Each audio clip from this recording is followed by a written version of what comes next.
దాన్ని ఇచ్చారు. మీరు క్షమాపణ చెప్పాలి మహిళలకు. అమరావతి మహిళలే కాదు, ఆంధ్రప్రదేశ్ మహిళలు కూడా ఈ విషయంలో ఆగ్రహంతో ఉన్నారు. ఖచ్చితంగా దీనికి క్షమాపణ చెప్పాలని అడిగారు. ఆ అడిగే హక్కు లేదా?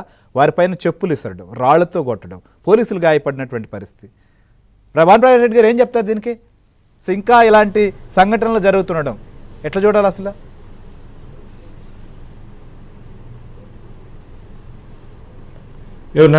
మీరే మీకు పైన పెద్దలందరికీ నమస్కారాలు. అసలు రాజకీయాలకి జగన్మోహన్ రెడ్డి అర్హుడు కాదనిపిస్తుంది. వైసీపీ పార్టీని మూసుకోవచ్చు. ఇంకా ఏందన్నా, ప్రజాస్వామ్యంలో ఉన్నామా, ఆటవిక రాజ్యంలో ఉన్నామా? 5 సంవత్సరాలు ఒక రాష్ట్రానికి ముఖ్యమంత్రిగా పనిచేసావు.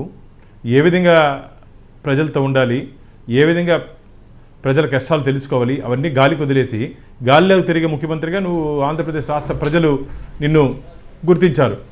కానీ నిన్న జరిగినటువంటి దాదాపు 3 రోజుల ముందు జరిగినటువంటి సంఘటన, ఒక డిబేట్లో ఆయన కృష్ణన్ రాదంట, అసలు ఆయన ఇంకా ఎక్కువ మాట్లాడకూడదు, వయసు చాలా పెద్దోడు.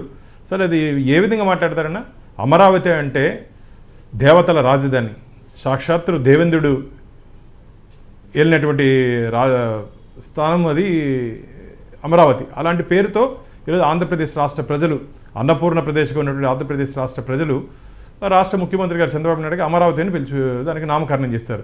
నేను ఒకటి చెప్తున్నా, నారెస్సు పూజ్యంతే రమంతే తత్ర దేవత అంటారు. అంటే ఎక్కడ మహిళలు గౌరవింపబడతారో, ఎక్కడ మహిళలు పూజింపబడతారో అక్కడ దేవతలు ఉంటారని చెప్పి మనకు పురాణాలు చెప్తోంది.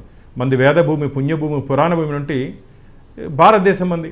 మహిళలకి అధిక ప్రాధాన్యత ఉంటే దేశం మంది. సరే, నేను తిరుపతిలో ఉన్న వెంకటేశ్వర స్వామి, లక్ష్మీనారాయణుడు అంటారు వారిని, పక్కన కాళహస్తి పార్వతీ పరమేశ్వరుడు అంటారు.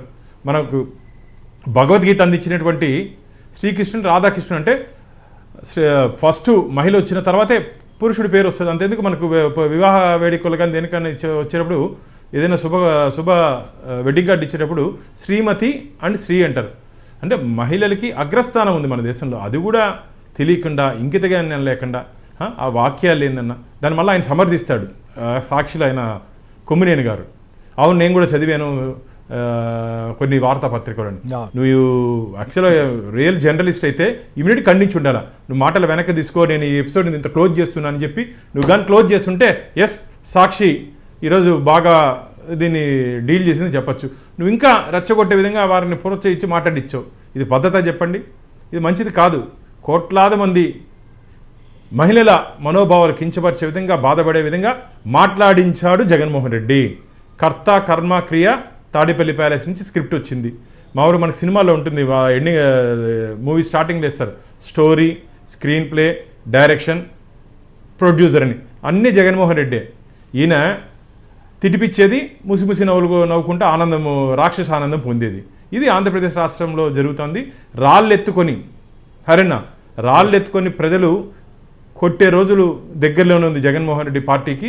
ఇప్పటికే ఫ్యాన్ రెక్కలే 2024 జరిగినట్టు ఎన్నికల ఫ్యాన్ రెక్కలే ఇంచేసినా వారికి ఇంకా బుద్ధి రాలేదు. ప్రజలు ఇంకా గట్టిగా బుద్ధి చెప్పే రోజులు దగ్గరలో ఉంది. 2 స్థానాల్లో ఉన్నారని చెప్పి విర్రవీగుతున్నారు. ప్రతిపక్ష హోదా కూడా ఇవ్వలేదు కదయ్యా, ప్రతిపక్ష నాయకుడు హోదా కూడా ఇవ్వలేదు కదా జగన్మోహన్ రెడ్డి గారు. నువ్వు కేవలం పులివెందలకి శాసనసభ్యుడు మాత్రమే. నీకు భవిష్యత్తులో అది కూడా దక్కకుండా ఆంధ్రప్రదేశ్ రాష్ట్ర ప్రజలు, ముఖ్యంగా మహిళలు అసలు అమరావతి గురించి ఏం తెలుసు జగన్మోహన్ రెడ్డి గారు? దాదాపు 34,000 బంగారు పంటే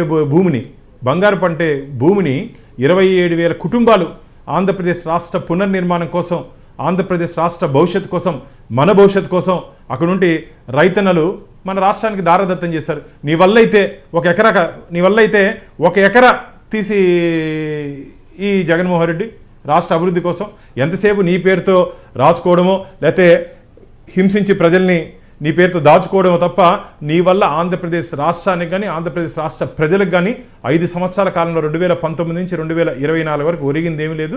రాబో రోజుల్లో ఖచ్చితంగా నేను ఒక అంశం అడుగుతున్నాను. మనం గత 5 ఏళ్ల పాలనలో, అంటే 19 నుంచి 24 మధ్యలో ముఖ్యమంత్రిగా ఆయన వచ్చినప్పుడు మీరు ఏదైనా నిరసనలో ఏదైనా పిలుపునిస్తే హౌస్ అరెస్టులు, లేకపోతే రోడ్ల మీదకి వస్తే అక్కడికక్కడికే అందరినీ రౌండప్ చేసి పరిస్థితులు మనం చూసాం.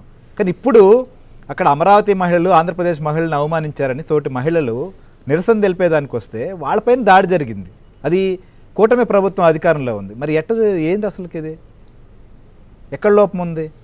ఏది రాక్షసులు వాళ్ళు రాక్షసులన్నా రాక్షసుల మనసు వాళ్ళు ఏమంటుంటారు దాన్ని, వారి వైఖరి ఎలా ఉంటుందంటే ఏదైనా మంచి కార్యం శుభకార్యం చేసేటప్పుడు పురాణాల్లో మనం ఏదైనా హోమాలు యజ్ఞాలు లోక కళ్యాణం కోసం చేసేటప్పుడు వచ్చి మాంసం ముద్దలేసేవాళ్ళంట. అలాంటి జాతికి చెందిన వాళ్ళు వీళ్ళు. ఏందయ్యా మహిళలపైన దాడులు చేయించేది? ఇప్పుడే ముందుంది ముసల పండగ. మేమైతే చట్ట పరిధిలో చట్టరీత్యా ఎవరెవరు దీంట్లో పాల్గొన్నారో, ఎవరెవరు దీని వెనకాల ఉండి నడిపించారో వారందరిపైన ఖచ్చితంగా సివియర్ యాక్షన్ తీసుకుపోతున్నాం. రౌడీజాన్ని ఉక్కు పాదంతో అణిచివేస్తాము. ఆంధ్రప్రదేశ్లో రౌడీజం చెల్లదు. జగన్మోహన్ రెడ్డి నువ్వేమైనా ఇంకా ముఖ్యమంత్రి అనుకుంటున్నావేమో, నీ జాగీర్లు అనుకుంటున్నావేమో, ఇంకా ఐపీఎస్లు ఐఏఎస్లు. ఇప్పుడు ఎన్డీఏ పాలన, ఇండియన్ పోలీస్ సర్వీస్, నువ్వు ఇండియన్ పొలిటికల్ సర్వీస్ మార్చుకున్నావు, ఇండియన్ అధికార పార్టీ సర్వీస్ మా దగ్గర అట్ట కాదు. మాట్లాడదాం. గఫూర్ గారు